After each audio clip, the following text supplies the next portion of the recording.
So today we got a few jobs we want to get done. We're gonna take the VT out. We're gonna get the fertilizer spreader hooked back up because the USDA allowed us to graze or hay our cover crops on September 1st, and it used to be November 1st. That allows us to harvest our cover crops before their quality is diminished by the temperature or by them getting too mature. So with that recent news, we're making sure to get in a lot of sorghum because we feed a good amount of cattle, and it'd be nice to get a few years worth of sorghum out of this prevent plant. And so right now I'm bringing up the VT to the shop so we can work on it a little bit, and then we'll get rolling, and my dad will get planting after we get that fertilized and tilled. So you can see this shaft is really worn out. It used to have a single blade on it. It was in the, I can show you, it was right in the middle of the VT, and it just tore out that little ridge. We needed to get some tillage done yesterday, and so my dad just threw in that single shank down there, and it did a decent job, but the part finally came in, and so we gotta just take off that old hub and shaft and put on the new one that we got from Scott Supply today.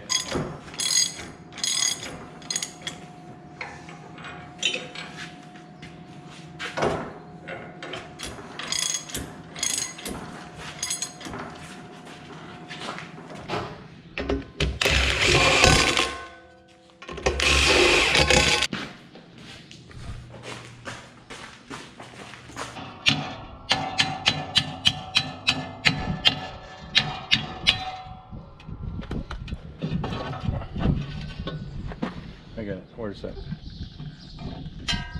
Okay, I got your...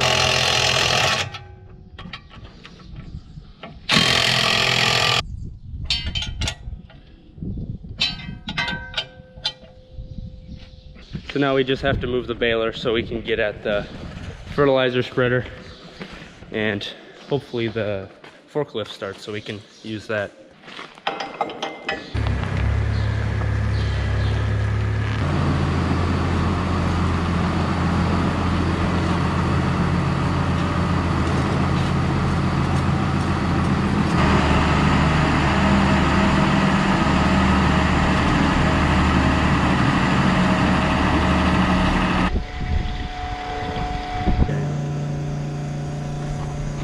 Dad took off to get some fertilizer in the fertilizer spread. We want him to start fertilizing, and then I could start tilling right behind him. It's probably gonna rain later today, and that's why we're kind of in a rush. And then when he gets done with that, he'll come back and start planting it. And we got sorghum in here. We got enough for about 40, 50, 60 acres. And we're only gonna do about 35 over there.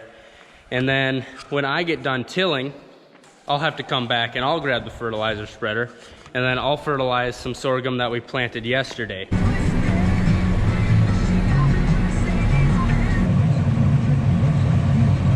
On the first round, it's leaving it all right. It's just a little moist, you know.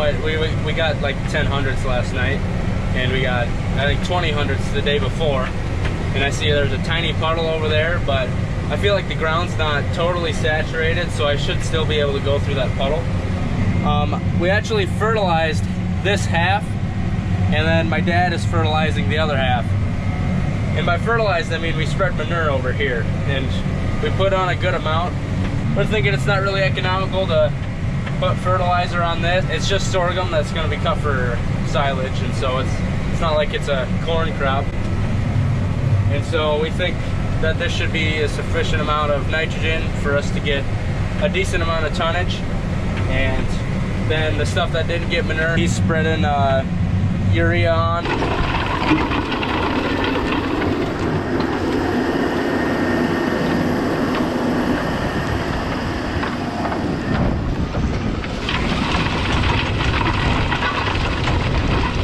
Our number one goal today is to get this sorghum planted.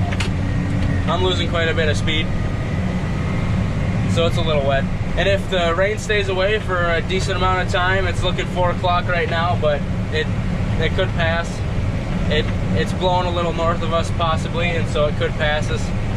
I'm gonna go look at that 33-acre field that I dished about 3 or 4 days ago and see if that's too wet yet.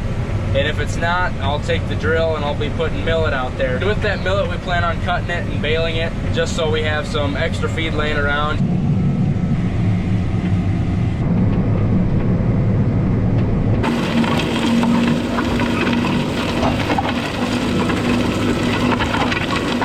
So the reason why we're only doing 40 acres of this field, and it's more like 30 acres, is because we actually got the other part of this field planted to corn.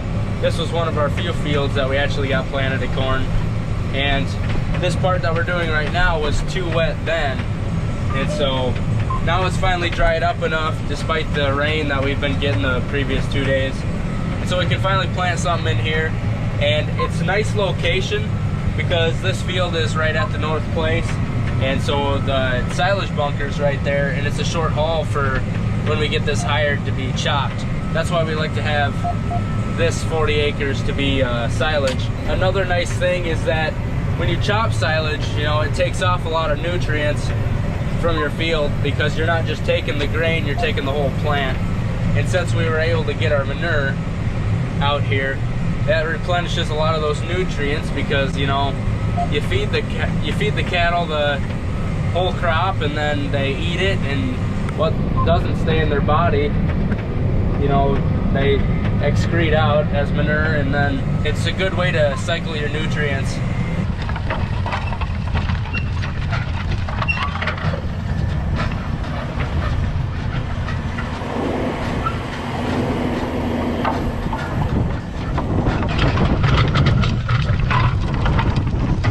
I'm almost done with this field, but I can see this back gang's really filling up with mud. It piles up, and then it starts dragging, and it starts plowing, and then it's a big deal. And so I just come out a little early and I clean it up, and then I should be good. I only have 1 acre left.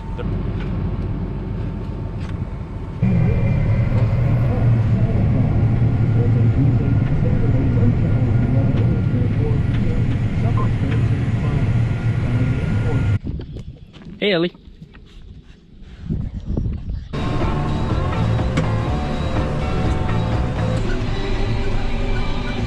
So if you watched any of my videos from earlier this spring, you'd remember that once I pull in the field, I gotta engage the ground drive just by pulling this and getting it up there. And we got our gate set to the right rate, and so I guess that's all I had to do.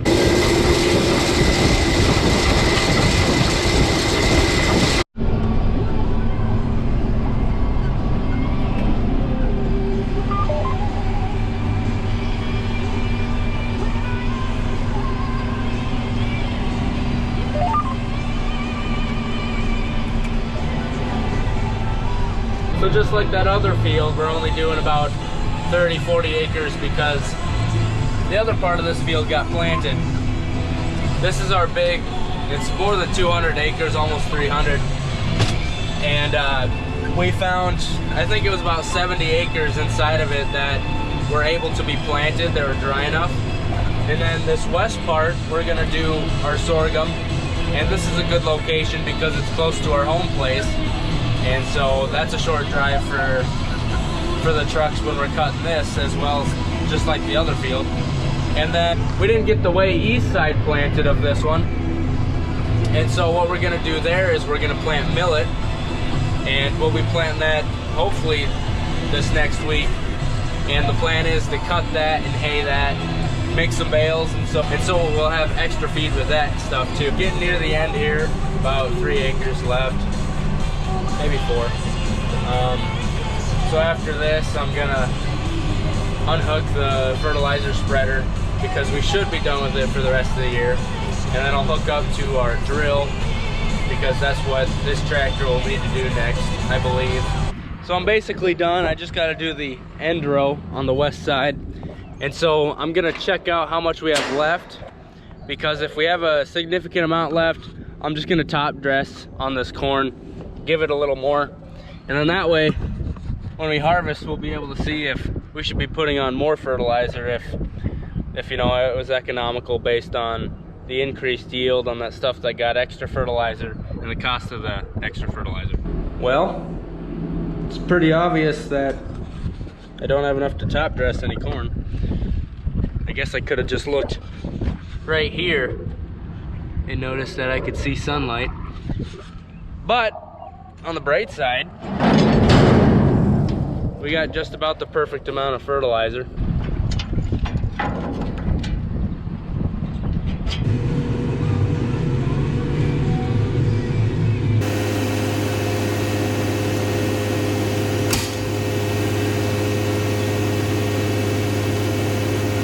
So we got this winged out. Dad's on the phone taking forever like he always does. So I'm gonna start greasing this because it hasn't been greased since we started using it. And then we're gonna set it first. And in the book there's course adjustments for, what are we planting? Millet. And so we'll set it to that and then we'll spin the tire and try to get it set right. So if you've never seen what millet looks like, it's pretty small. Oh. We're gonna dump it in the second seed cup. Seed cup? All right, we're gonna dump this seed in the second seed cup, and then we're gonna spin that wheel 27 times? 29 times, and it sucks. And then we'll weigh the seed and see if we got about 22 pounds. 1, 2. So each notch up there is 5 pounds, and we're at about 27.5 pounds per acre. So that's a little high, so we can either close down the slot or we can move a sprocket, change a sprocket 1 or 2 settings. So we were at 21, we went down to 19, and then if that's too little seed coming out, we're just gonna go with 20 and stick to that. So it came out to be 23 pounds to the acre. We're gonna stick with that. That storm really blew up and we're not gonna be able to drill today, but we got the drill set for when we will be ready to drill. And so thanks for watching. I hope you enjoyed this video. See you next time.